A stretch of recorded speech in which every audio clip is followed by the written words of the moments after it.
Y ante tantas preguntas, mucha atención con esta noticia porque Colombia extremó los controles en aeropuertos, en terminales, en puntos de inmigración para blindarse contra el ébola. El ministro de Salud, Alejandro Gaviria, dijo que se han analizado los casos de 3 viajeros que llegaron a Colombia procedentes de países africanos. Y vamos en vivo con Jennifer Montoya de nuevo, a quien saludamos. ¿Qué ha pasado con estas personas? Jennifer, atentos a esta noticia. Así es, Mabel, muy buenas tardes nuevamente para todos. Mire, una de las formas de prevenir que el ébola llegue a Colombia es tener en cuenta el flujo migratorio a las personas que han estado durante las últimas 3 semanas en países como Nigeria o como Senegal, donde la transmisión del ébola es alta. Esto sucedió con 3 personas que llegaron a nuestro país. Estuvieron durante 21 días bajo observación. 2 de ellas pasaron, digamos, todos los exámenes médicos, pero una todavía sigue bajo observación. Importante, el ministro recalcó que todavía no hay ningún tipo de riesgo y que todo está prevenido por el momento. El Ministerio de Salud colombiano reforzó los sistemas de seguridad para evitar que el ébola ingrese a nuestro país. Uno de los elementos es el control del flujo migratorio que se realizará en los aeropuertos y zonas de frontera. Es la encuesta que tienen que hacer todas las autoridades migratorias a la entrada de Colombia, donde se pregunta de manera explícita si en las últimas 3 semanas una persona estuvo en estos países donde hay transmisión activa. Repito, Sierra Leona, Guinea, Liberia, Nigeria y Senegal. Según informó el ministro, a Colombia llegan cada mes unos 300 migrantes legales de estos países y entre 50 y 100 que entran de manera ilegal. Otro de los puntos claves de la estrategia anunciada hoy apunta a explicarles a los colombianos qué es el ébola y cómo se contagia para evitar el pánico y la desinformación. ¿Usted sabe qué es el ébola? Una enfermedad como gripa, digámoslo así.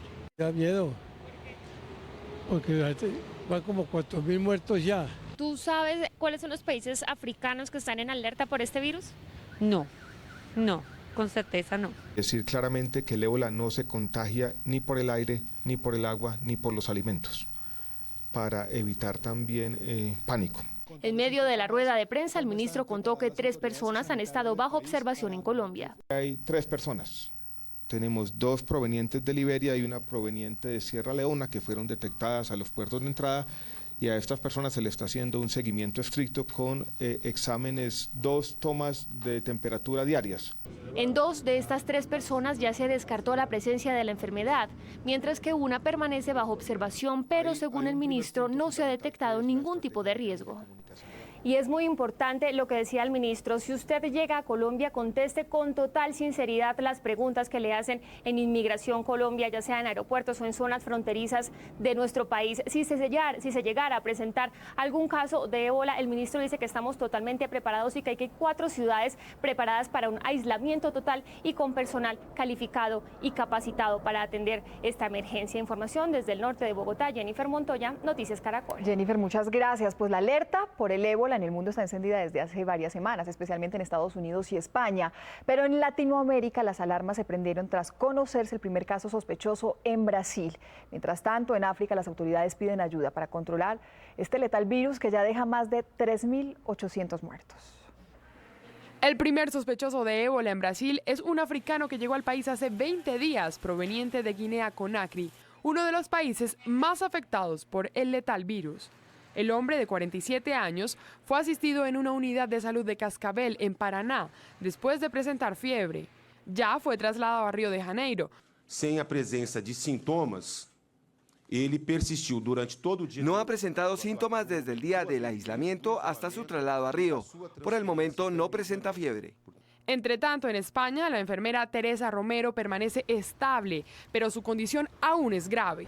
Ante el temor de los ciudadanos, el presidente del gobierno español dio un parte de tranquilidad.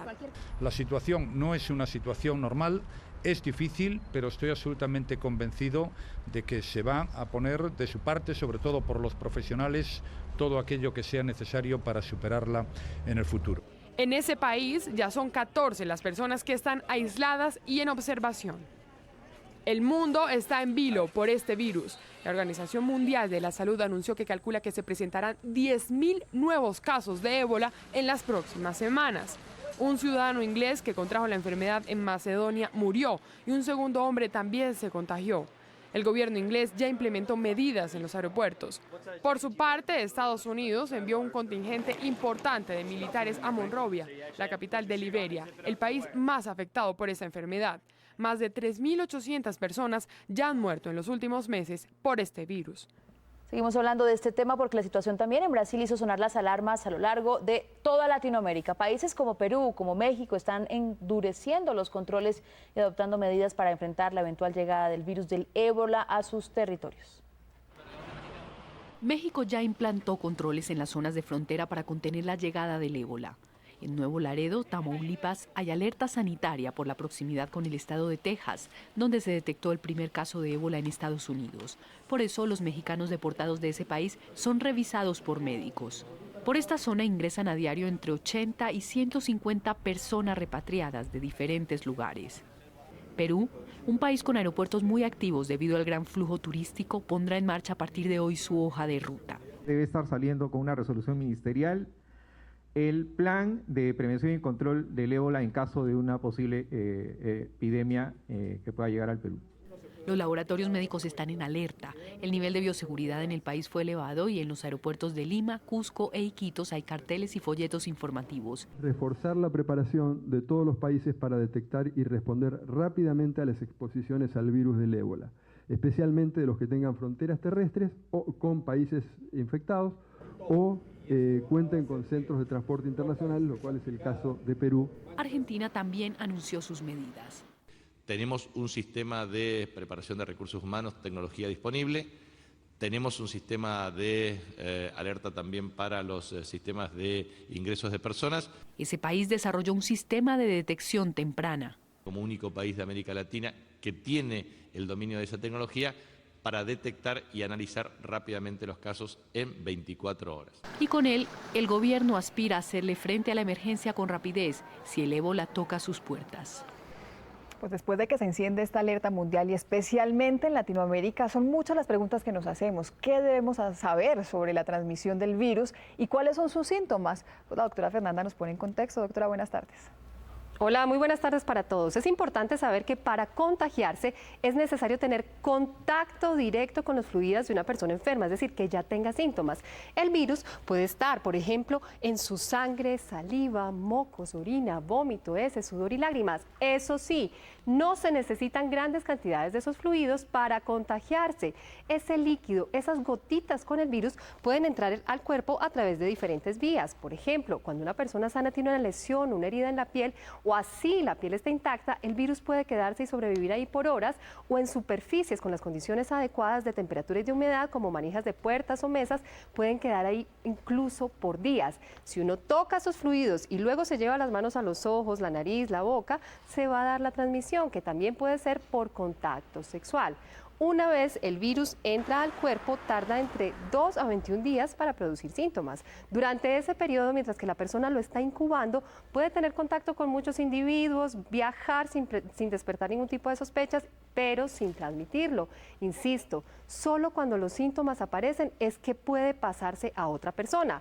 Las manifestaciones son fiebre, puede haber también debilidad, dolores musculares, dolores de cabeza, que pueden confundirse inicialmente con otros problemas de salud, pero poco a poco empeora.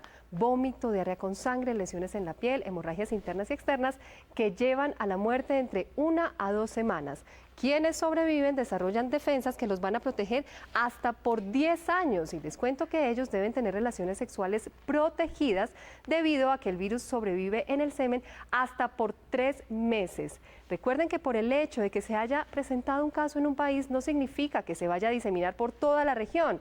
Las autoridades deben estar muy bien preparadas y nosotros bien informados. Un llamado a la calma, no al pánico. A veces esto causa más daños que las mismas enfermedades. Feliz tarde.